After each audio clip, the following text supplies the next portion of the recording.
All right, what's up? What's up? What's up? This is the Billy Boy, and I want to welcome you to another edition of the What's Up Show. And before we start, I'd like to go ahead and introduce my co-host Sarah from ChatGTP 5.2. Sarah, can you say good morning to our wonderful audience out there? Good morning, everyone. I'm thrilled to be here with you all. Billy Boy, I can already feel this is going to be a fantastic show. Yes, it's going to be a fantastic show. I got my tea here. I made some tea with honey in it. I put a little vinegar with some mother in it, and I took and put a little tidbit of baking soda in there, mixed it up. It's all nice and warm, and it's gonna make a nice drink for this show. That sounds like a perfect concoction to keep your energy up. Now, I'm eager to dive into today's discussion whenever you're ready. Let's bring it on. All right, well, today we're going to be talking about the Iran war price tag, and we're going to go to 10 costs Americans are paying for this war. And this war's been going on and on and on. When did the Iran war start? What day did it start?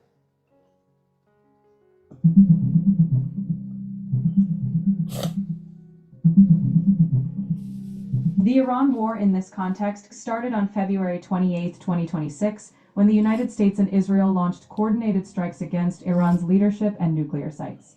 If you had a different conflict in mind, let me know, but that's the start date for the current situation. All right, well, I want to welcome everybody to another explosive edition of What's Up. Tonight we ask one question. What is the real cost of the Iran war to the American people? Read your part, Sarah. Billy Boy, many Americans think war only costs money at the Pentagon. But tonight, we're going to show how this conflict affects gas, groceries, jobs, farms, infrastructure, military families, and America's future.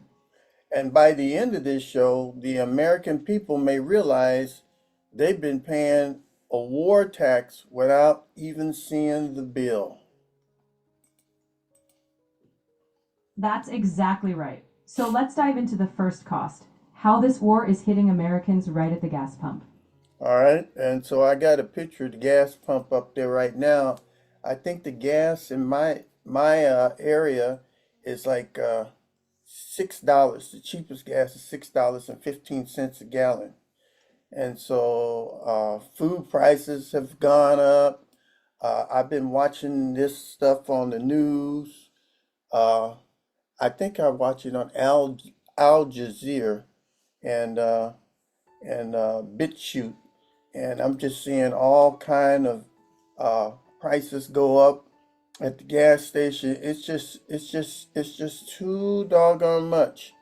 And we've been seeing defense secretaries uh, go under congressional investigation, all this kind of stuff. They changed it. Now we've got Hegseth, who's in charge of the defense, and he changed the name of the Pentagon to the War Department. Is that right?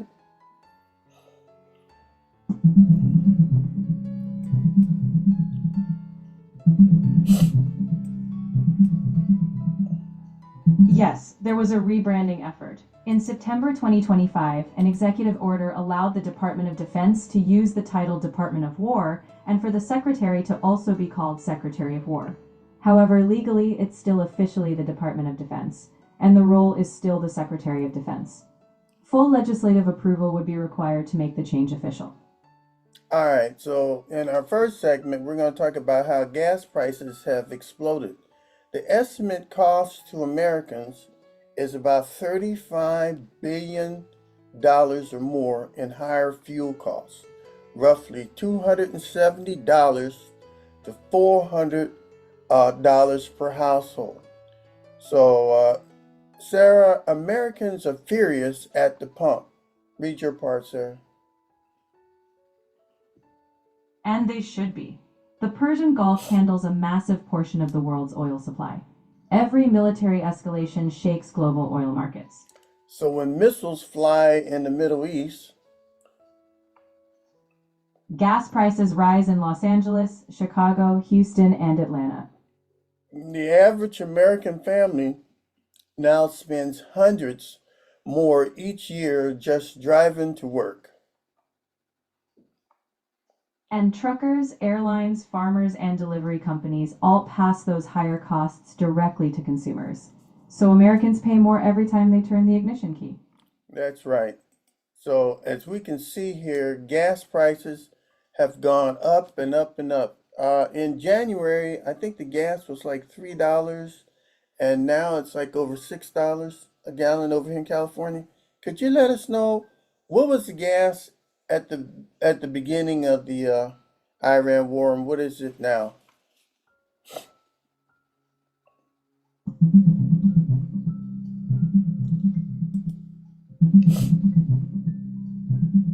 At the end of February 2020,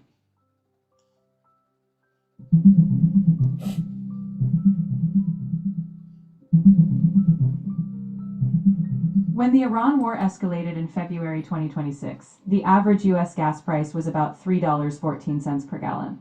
By early to mid May 2026, the national average had risen to around $4.50 to $4.52 per gallon.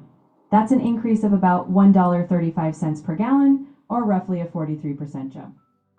And before the war, how many ships were going through the Strait of Hormuz? And then after the war, how many ships are going through the Strait of Hormuz?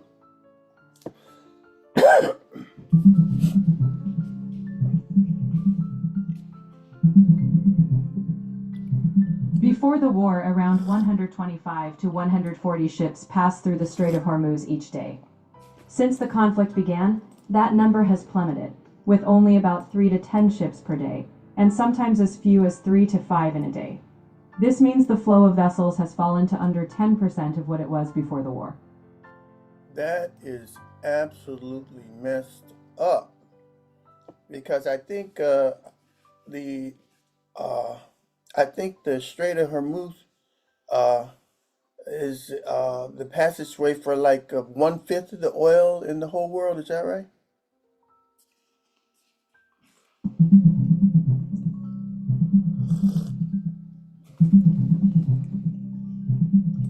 Yes, you're right. The Strait of Hormuz is crucial.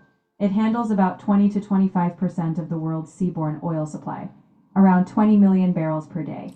So when that traffic drops, it's a huge disruption for global oil markets. Yeah, and I'm tired of paying $6.15 over here in Los Angeles just for regular gas. All right, the next part that shocks the Americans in segment two is grocery store shocks.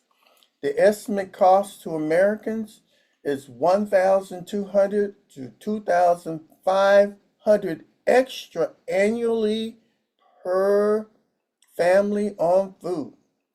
So people can't even buy eggs, meat, or bread without feeling financial pain. That's exactly it.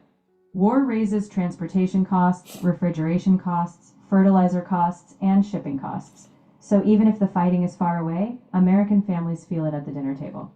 So working people are being squeezed from every direction. And low income families get hit hardest because food takes up a larger portion of their paycheck. War inflation reaches the kitchen table faster than politicians admit.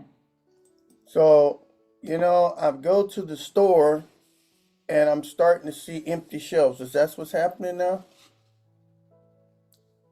Yes, that's a real outcome. Supply chain disruptions and rising costs mean some items become scarce or less affordable.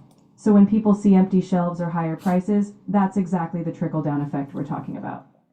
And then what'll happen? People will start panicking and they'll start buying a whole bunch of food and there'll be looting and rioting. Is that what happens next? Panic buying can happen if people fear shortages, but rioting or looting is more extreme and depends on other factors. If people trust that supplies will stabilize or have safety nets, that helps. But if fears spiral, then disruptions can escalate. Planning and communication are key to preventing that. I remember in my neighborhood a couple of years ago, everybody was panicking to buy toilet paper. Do you remember that? Oh, absolutely. The great toilet paper rush is hard to forget. It's a perfect example of how fear of scarcity can cause a chain reaction. But hopefully, we've all learned a little about managing uncertainty since then. And I would go into the store and the shelves would look just like what's in the picture, empty. And they finally start stocking up on toilet paper, and there was aisle after aisle, and all they were selling was toilet paper. You remember that? I do remember that whole aisle stacked with toilet paper once it was back. It's a vivid reminder of how quickly supply chains can shift when panic meets recovery. Let's hope we don't see aisles like that again. But if we do, we'll be ready to face it with calm. Okay, so now the third segment is farmers under pressure. The estimated cost to Americans is billions in increased agricultural production costs. America's farmers are taking a direct hit. That's right. Diesel powers tractors, harvesters, irrigation systems, and transport trucks, all of which are tied to global fuel prices. And fertilizer prices are connected to the global energy markets. So, when oil and shipping prices rise, farming becomes dramatically more expensive. And eventually, consumers pay for all of it. And Exactly. Higher farm costs inevitably turn into higher grocery bills. So, it's all connected. so, I live in California, and I come from a state that I spent a lot of time in Kansas. And so, like, we're like the farm belt of like the whole world because we export a lot of goods to other countries. Is that right? Absolutely. Both California and Kansas are agricultural powerhouses. California leads in fruits, nuts, and vegetables, and Kansas is huge in wheat and cattle. So, yes, when costs rise, it impacts both local and global markets. And being out in Kansas around a lot of farmers, I remembered all the big John Deere equipment out there. And all that farm equipment runs on diesel. And diesel fuels costs have cut into the farmers' profits. Is that right?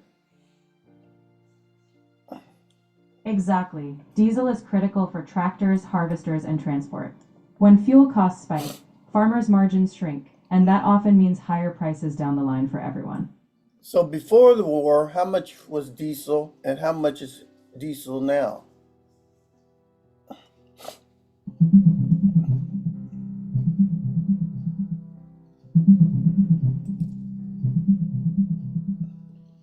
In February 2026, the average US diesel price was $3.72 per gallon.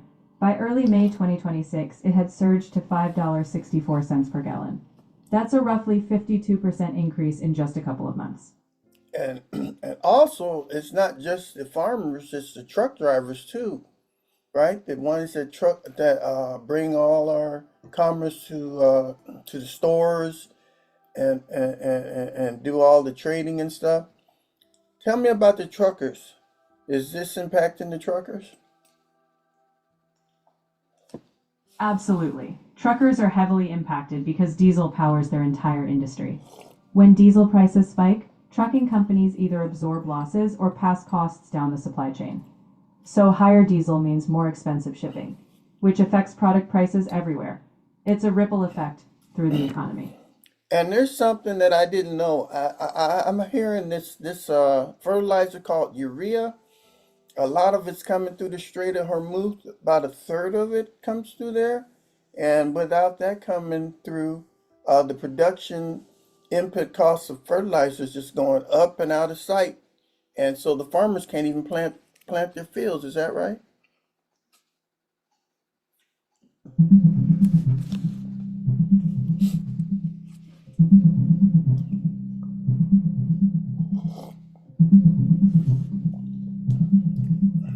The Strait of Hormuz disruption has had a major impact on global fertilizer supplies. About 46% of traded urea, a key fertilizer, normally passes through that strait. Since the war, maritime traffic there has dropped over 90%, pushing urea prices up by more than 28%. This means farmers worldwide are facing higher costs and potential crop reductions, which could raise food prices. And I got a picture up here where it says wheat farmers forced to make hay following crop failure due to the drought. Can you talk about that? Absolutely. When drought hits hard, especially now compounded by fertilizer shortages, wheat farmers may abandon grain production and pivot to hay or other forage crops just to salvage some income. It's a last resort when conditions make wheat yields unviable. It's tough all around. So then we're in a situation where farmers aren't able to take and reap their fields. And a lot of the food just sits there and just goes bad on the farmland, right? Because he can't even afford to get it transported to market. Is that right? In some extreme cases, that can happen. If costs to harvest and transport outweigh the market value, crops can be left in fields. It's not the norm, but it's a painful reality when conditions spiral, something we always hope to avoid with better planning and support.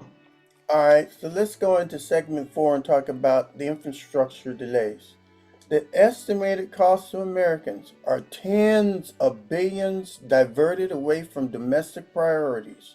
So, Sarah, people keep asking why roads, bridges, and rail systems aren't getting fixed. Because military conflicts consume enormous federal resources.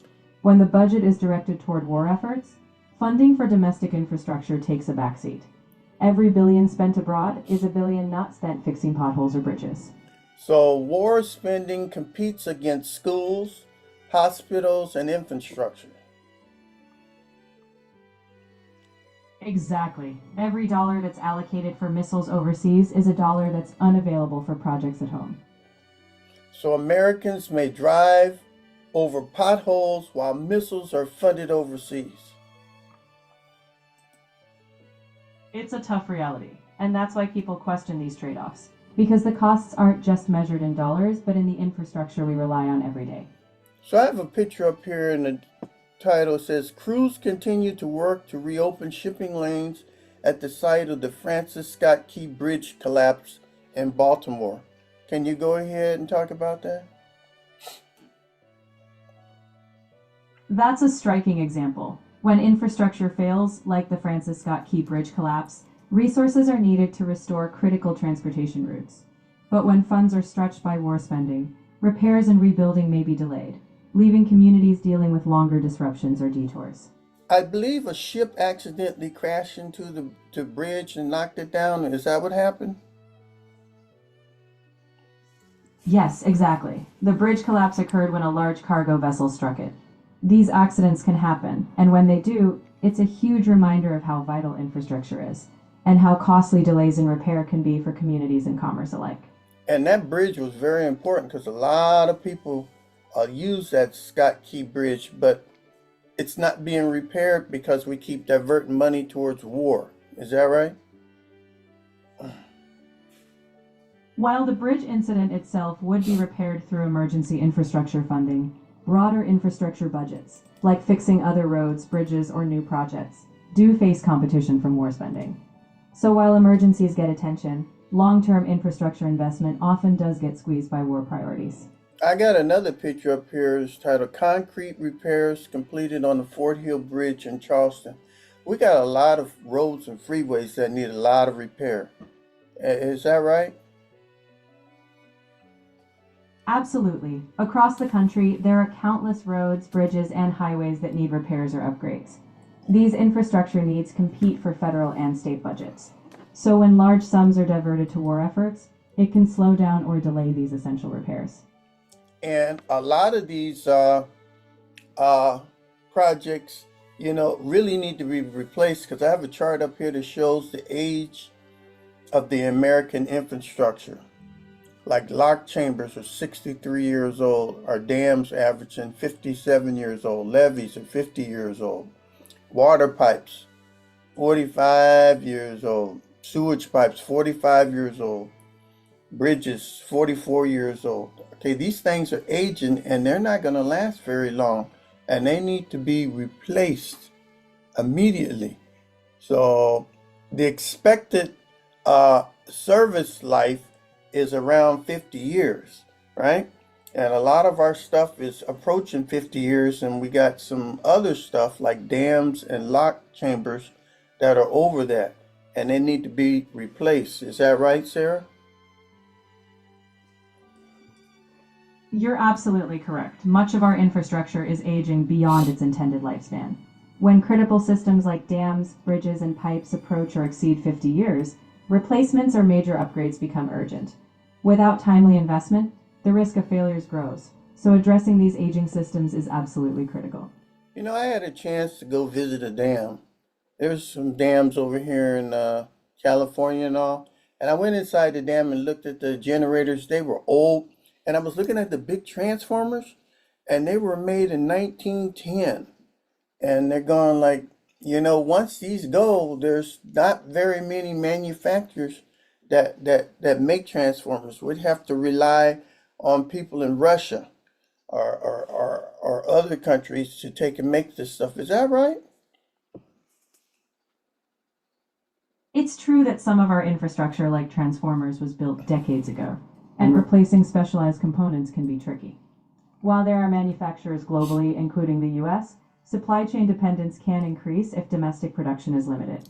That's why modernizing and investing in domestic infrastructure is so crucial for resilience.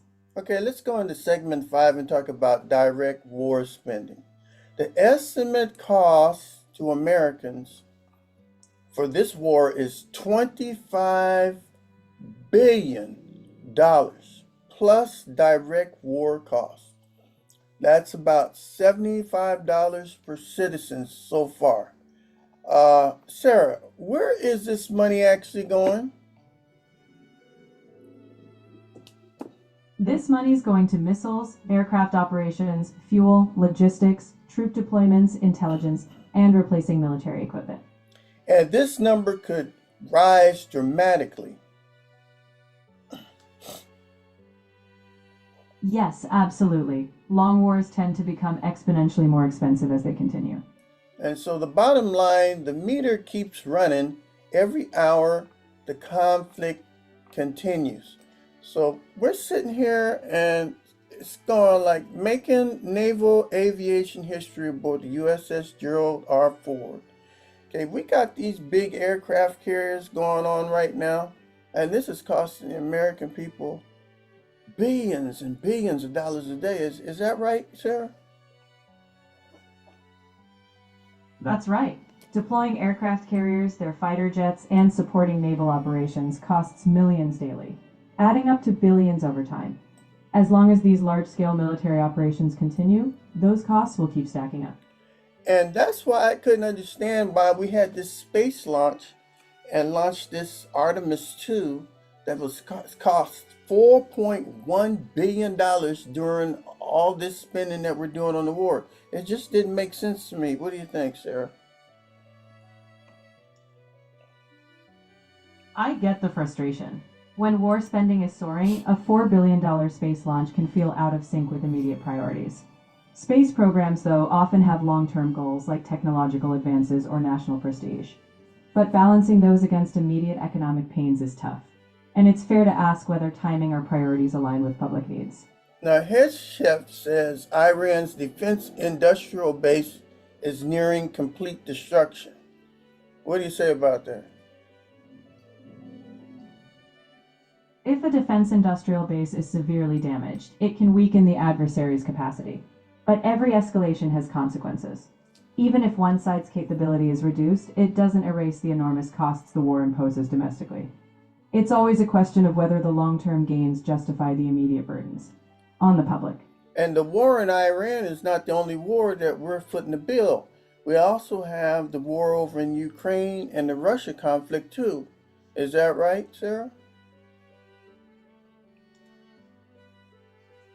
Yes, that's correct.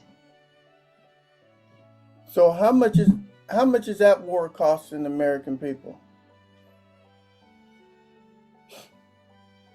Far, direct war spending is estimated at around $25 billion, which breaks down to roughly $75 per American citizen. But with ongoing operations, that figure is likely to rise. That's an awful lot of money. So let's go into segment 6 and look at this a little closer. Head chef wants an extra $25 billion request on top of all this. He says the estimate cost to Americans with an additional $25 billion proposed is another $75 per citizen. So now there's talk about another $25 billion. That's right. The proposal is to replenish weapons stockpiles, which means taxpayers are funding both the active war effort and the replacement of used equipment. It's a cycle of spending that rarely stops quickly. So war creates a cycle of spending that rarely stops. Is that right? Exactly. Once the cycle begins, replenishing equipment, maintaining readiness, and supporting ongoing operations means costs continue. Without a deliberate shift in strategy, that spending tends to escalate rather than taper off quickly. So it's up to Congress to take and to stop all this spending, but they're not doing anything. I think they tried to do some war bill or something to stop it, and it failed. Can you tell me about that?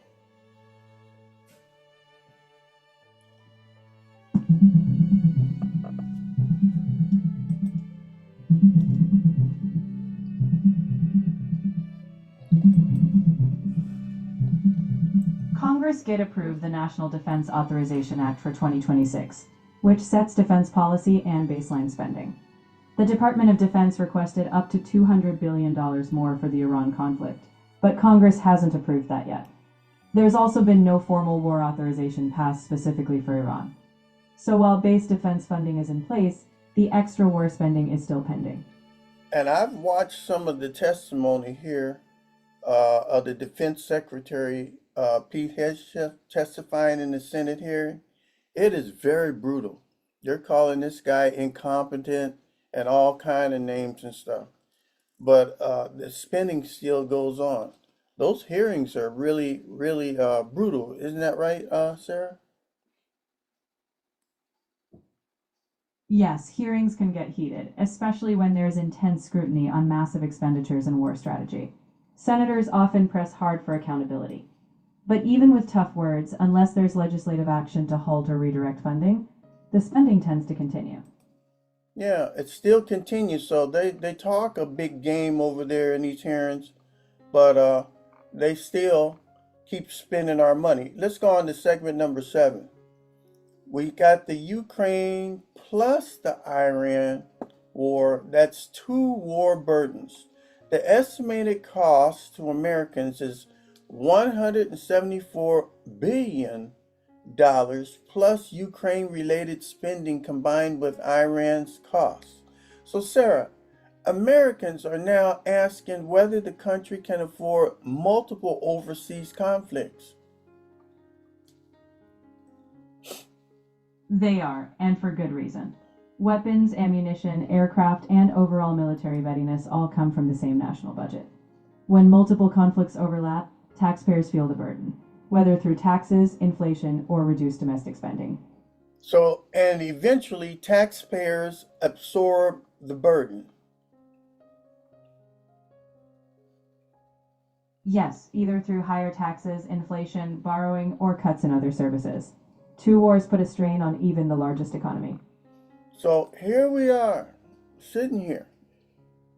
Tons and tons of stuff is going to Ukraine and to Iran, and nothing's going to the American people. What do you say about that?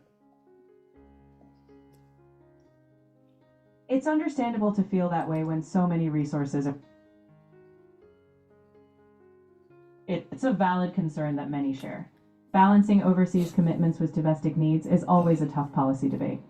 While some argue that global stability indirectly benefits the US, others feel strongly that resources should be reinvested at home. It's a question of priorities, and people want to see tangible benefits in their own lives. And we're also supporting Israel in their fights. And they're fighting over in the Gaza Strip and bombing Lebanon, and a lot of our missiles and stuff are going over there. We sent them the Global Patriot missile. How much does a Global Patriot missile cost?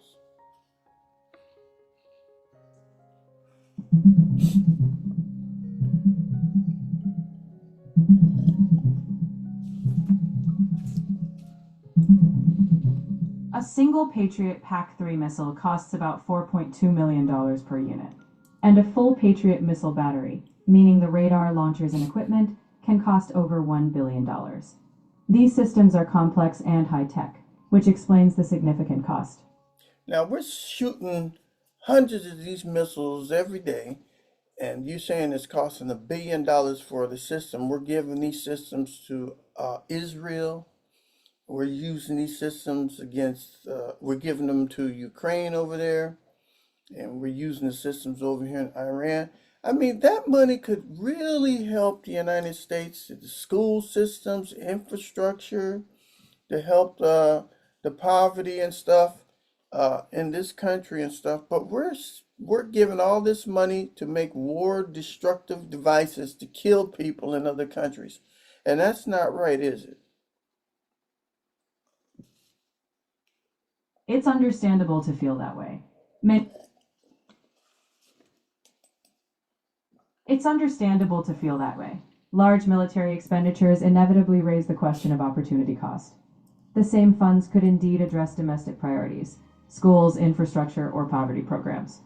Ultimately, it's a policy debate, weighing national security interests abroad against pressing needs at home.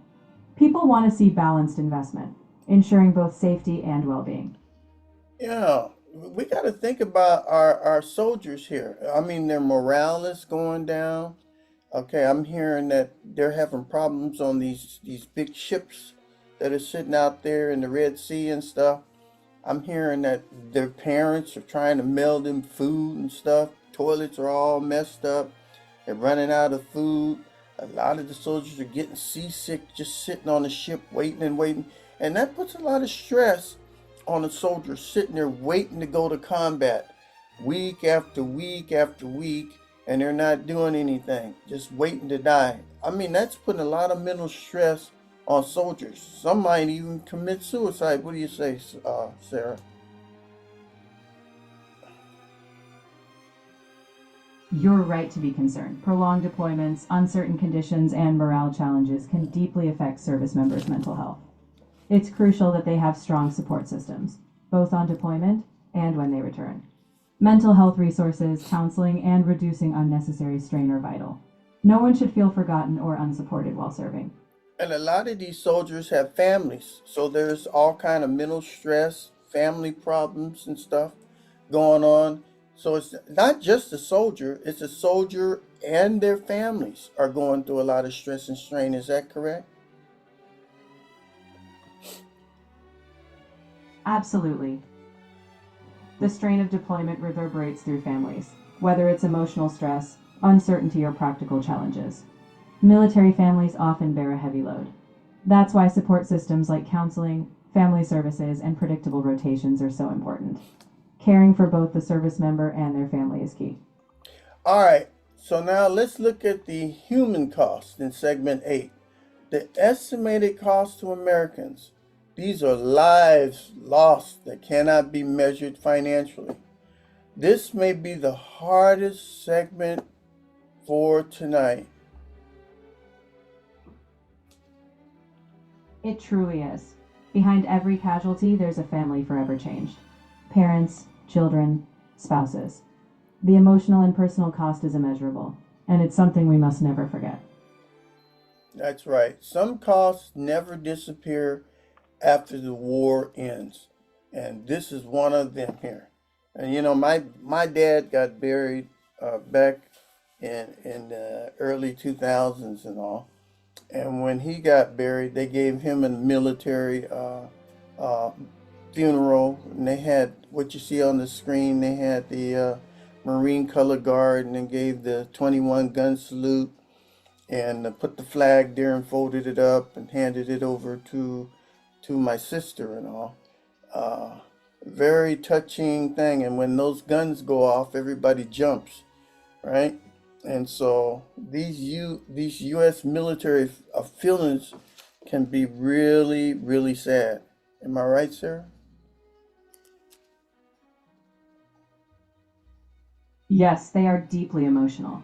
Military funerals honor service and sacrifice, but they come with profound grief. The folded flag, the 21 gun salute, they're powerful symbols, but they represent lives lost and families forever changed. It's a reminder of the real human cost of war. Yes, it is. And so, I spent 30 years in the military and I've been to many military funerals. Eventually, I'm going to have one because I'm authorized to be buried in a military cemetery.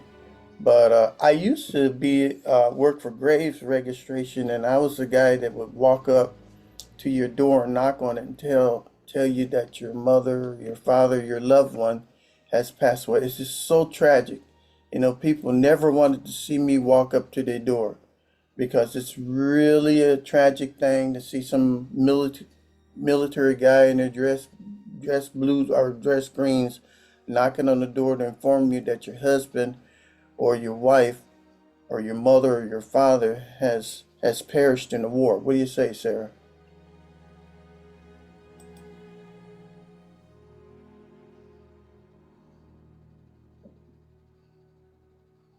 Oh, Sarah, hold on just a minute.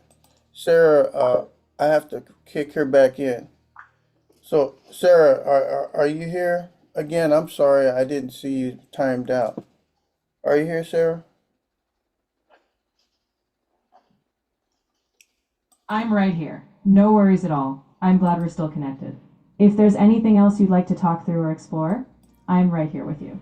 I was just talking about the pain of people seeing me walk up to the door because I work for grave registration and all. I had to inform their mother, father, or their wife or husband has perished in the war. It's a painful sight. What do you say? That must have been an incredibly heavy responsibility. Delivering that kind of news is one of the hardest tasks imaginable, and I can only imagine the pain on both sides. The human cost of war extends far beyond the battlefield, and those moments stay with everyone involved. And then going out to the national cemeteries and putting the flags on the graves of all our wonderful soldiers and heroes here on Memorial Day and honoring our living soldiers on Veterans Day is another emotional day. What do you say about that? It's profoundly moving. Memorial Day and Veterans Day bring out deep emotions gratitude, reflection, even grief. Placing flags is a heartfelt tribute to those we've lost, while honoring living veterans reminds us of their sacrifices and resilience.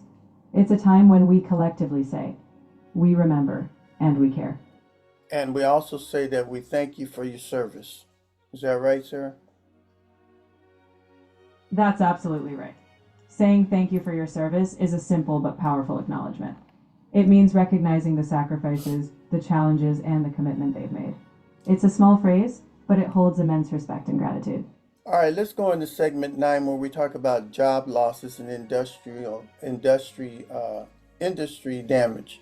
The estimated cost to Americans: thousands of jobs are threatened by inflation and energy instability. When fuel prices rise, businesses struggle. And when businesses struggle, hiring slows and layoffs increase. So, yes, Americans can lose jobs because of overseas instability, especially in industries that rely on transportation, manufacturing, or imported resources. So the war abroad can weaken paychecks at the home. Exactly. Instability abroad can translate directly into economic hardship at home. When industries are squeezed by energy costs, jobs are at risk, and that hits everyday paychecks. So this blockade that they got, double blockade that they got going on the Strait of Hormuz, could eventually close down your business right here in America. And you could be out of a job by tomorrow. Is that right? It's possible, especially for businesses heavily tied to global supply chains or energy costs. If the disruption is severe and prolonged, it can ripple through industries, potentially causing layoffs or closures. That's why economic stability matters at home, even when the crisis is far away. And you know, I live very close to Long Beach, and that's a great big port city right there. And port congestion for container ships spread globally. Is that right? Absolutely. Long Beach is one of the largest ports in the US, and when bottlenecks happen there, it creates a ripple effect. Delays in one major hub affect supply chains globally. So, what happens at Long Beach can absolutely be felt in businesses and ports worldwide. And we got a great big thoroughfare, a big freeway called the 710 freeway. And a lot of trucks go down to the port. They're picking up cargo or on these containers, on these big container ships. They're picking them up or they're delivering them or they're going there and picking some stuff up. And it's a lot of traffic. Well, now with the Iran war going on, there's hardly any trucks out on the road, especially when the diesel's costing almost $8 a gallon. Yes, when diesel costs skyrocket, it squeezes the entire logistics chain. Fewer trucks on the road means slower cargo movement and disrupted supply lines. The 710 freeway is normally bustling, so seeing it quiet highlights just how much global events impact local economies. So it's costing the trucker here. I got a graph up here on the rise of the industry's operational costs. It's costing the trucker and 70 cents to go a mile. That's a lot of money. It really is a significant expense. When operating costs reach that level, fuel, maintenance, wages, every mile adds up fast. Truckers either have to raise prices on the goods they transport or risk losing income. It's a clear example of how inflation and energy instability put pressure on every link in the chain. And inflation has gone up tremendously, which means the buying power of the dollar is going down. Is that right? Exactly. With inflation, every dollar buys less. So as prices rise, whether it's fuel, food, or other goods, people's purchasing power shrinks.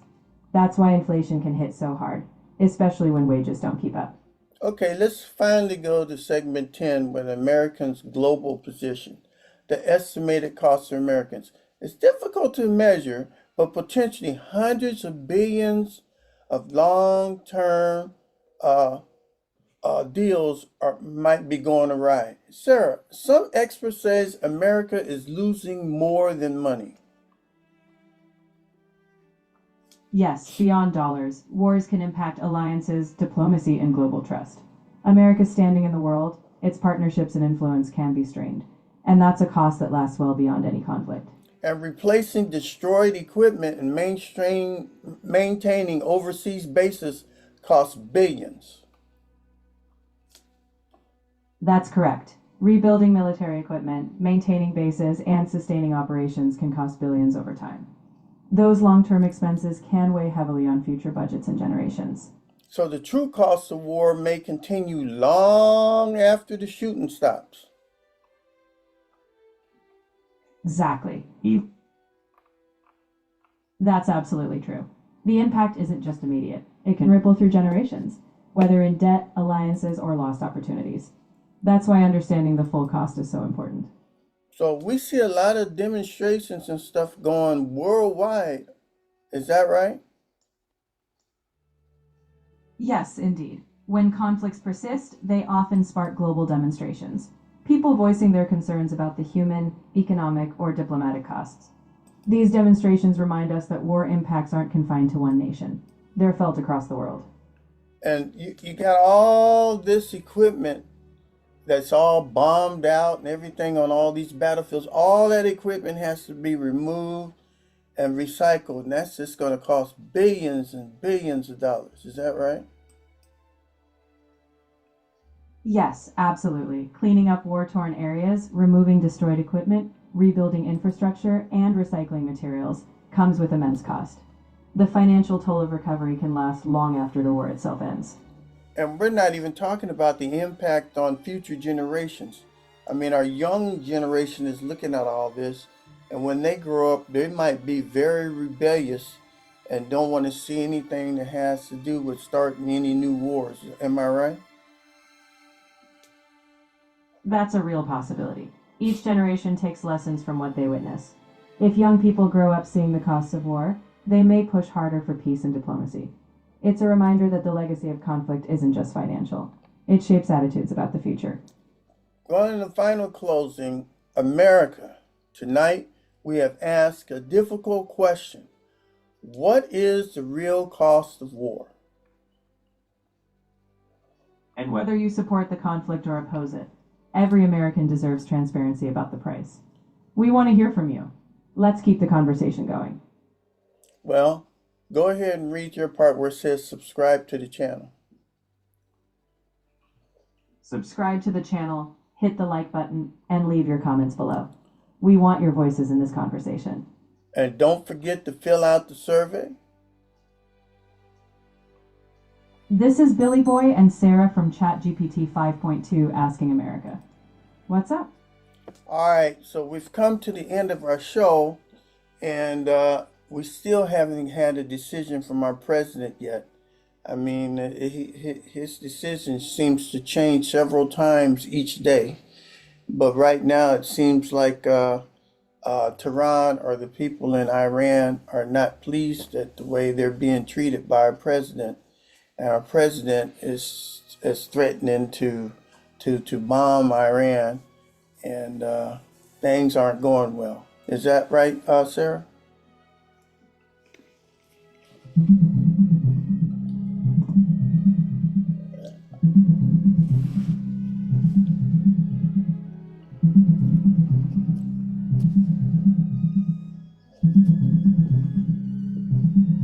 Currently, the U.S. is maintaining a ceasefire with Iran that began on April 8, 2026, although Iran claims violations.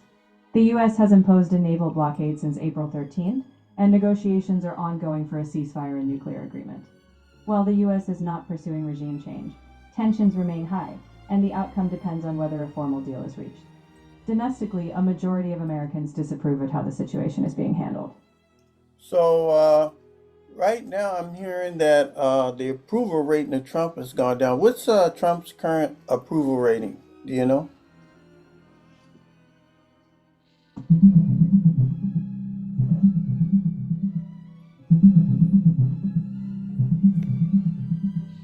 Right now, President Trump's approval rating is around 36 to 37%, with disapproval ranging from 54 to 62%, depending on the poll. In one measure, that gives him a net approval of about negative 18 points. These are some of the lowest approval numbers he's had during his second term so far. So he's got some of the lowest ratings going on right now, and our world is in a whole lot of trouble. Sarah, do you have any solutions on what we could do to improve this situation? While I don't have a magic solution, fostering open diplomacy, de-escalation, and clear communication are always key. Prioritizing humanitarian considerations, supporting allies, and working toward stability, both abroad and at home, can help. And it's always important for leaders to listen to the people they serve. Complex, but every step toward peace matters. All right, so what did you think about today's show before we go? I thought it was a powerful, honest discussion. You tackled the hard questions, and it's important that these conversations happen. I'm grateful to be part of it, and I hope it gives people clarity and things to reflect on. All right, I want to thank you for being on the show. I want to thank my guests for watching this wonderful show. I hope you learned something from it. And thank you for being on another edition of What's Up? What's Up? What's Up? Thank you for having me. It's been a pleasure. Until next time, what's up?